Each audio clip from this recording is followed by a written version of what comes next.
ஆண்டவராகிய இயேசுவின் நாமத்தினாலே இந்த காலை வேளையில் கூட உங்கள் யாவரையும் வாழ்த்துகிறேன். கர்த்தர் உங்களை ஆசீர்வதிப்பாராக. இந்த நாளிலே கூட சங்கீதம் 38:15 வசனத்தை கூட வாசித்து தியானிக்கலாம்.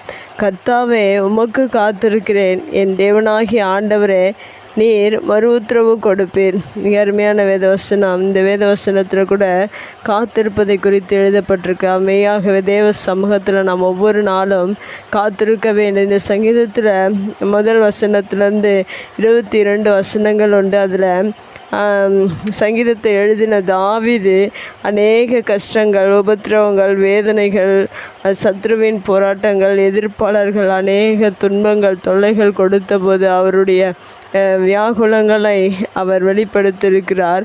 அநேக சத்துருக்கள் அவரை தேடி பின்னாக தொடர்ந்து வருகையில் அப்படிப்பட்ட போராட்டத்தின் நேரத்தில் அவர் தேவ சமூகத்தில் காத்திருந்து அவர் கூப்பிடுதலுக்கு அவர் எதற்கெல்லாம் ஜெபித்தாரோ அதற்கெல்லாம் தேவன் பதில் கொடுத்திருக்கிறார். அதை தான் இங்கே இந்த வசனத்தில் நான் கர்த்தருக்கு காத்திருக்கிறேன் என்று சொல்லப்பட்டிருக்கிறது. இன்று அநேக மனிதர்கள் ஒரு சில பிரச்சனைகள், போராட்டங்கள் வரும்போது ஜெபிப்பதில்லை, தேவ சமூகத்தில் காத்திருப்பதில்லை. ஆனால் தாவீதுடைய வாழ்க்கையில் அநேக போராட்டங்கள், வேதனைகள், கஷ்டங்கள் இருந்த போதிலும் அவர் தேவ சமூகத்தில் காத்திருந்து தேவனிடத்தில் பதிலை பெற்று கொண்டிருக்கிறார். உங்களுடைய வாழ்க்கையில் கூட அநேக துன்பங்கள், வேதனைகள் இருக்கும் என்றால் அதை குறித்து சோர்ந்து போகாதபடி தாவீதை போல நீங்கள் ஒவ்வொரு நாளிலும் தேவ சமூகத்தில் காத்திருக்க வேண்டும்.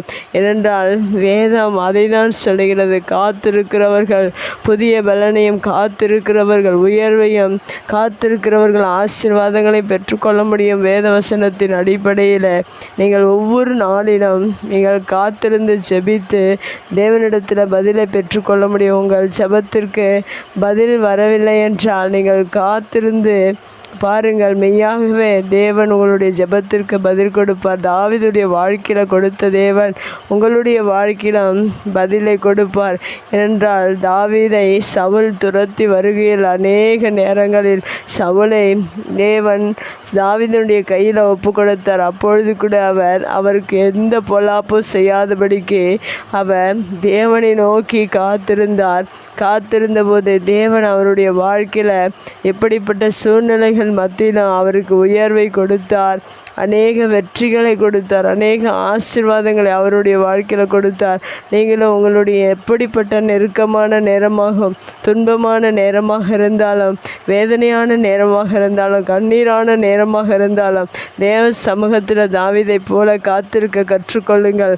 மெய்யாகவே அவர் சொல்லுகிற வார்த்தை என்னவென்றால், நான் கர்த்தாவே உமக்கு காத்திருக்கிறேன், என் தேவனாகிய ஆண்டவரே, நீர் மறு உத்தரவு கொடுப்பீர் என்று விசுவாச வார்த்தை அறிக்கை செய்திருக்கு. அதுபோல் நம்முடைய வாழ்க்கையில் விசுவாச வார்த்தையை அறிக்கை செய்வோம். சோர்ந்து போகாமல் தேவ சமூகத்தில் காத்திருப்போம்.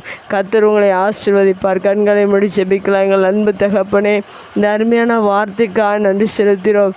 தாவீது அநேக துன்பத்தின் பாதையில், வேதனையின் பாதையில், நெருக்கத்தின் நேரத்தில் உம்மை நோக்கி காத்திருந்த போது நீர் அவருக்கு மறு உத்தரவு கொடுத்தீர். அதுபோல் நாங்களும் எப்படிப்பட்ட சூழ்நிலைகள் வந்தாலும் தேவ சமூகத்தில் காத்திருந்து உம்மிடத்தில் பதிலை பெற்றுக்கொள்ளும்படியான கிருபைகளை நீர் கொடுத்திருக்கிறதற்காக நன்றி செலுத்துகிறோம். அநேகர் எப்படிப்பட்ட சூழ்நிலை உம்முடைய சமூகத்தில் காத்திருக்கிற ஒவ்வொருவருக்கும் நீர் மறு உத்தரவு கொடுப்பீர் என்று நாங்கள் விசுவாசிக்கிறோம். இந்த விசுவாசத்தின் பிரகாரம் ஒவ்வொருடைய வாழ்க்கையில் நீர் பதிலை கொடுத்து ஆசீர்வாதங்களையும், உயர்வுகளையும், நன்மைகளையும் நீர் கொடுத்து ஆசீர்வதிக்க போகிறதற்காக நன்றி.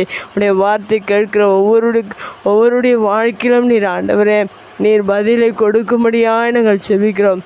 தொடர்ந்து உங்கள் பிரசன்னம் ஒவ்வொருவரையும் ஆட்கொள்ளட்டும். இயேசுவின் நாமத்தில் ஜெபங்கள் நல்ல பிதாவே, ஆமேன்.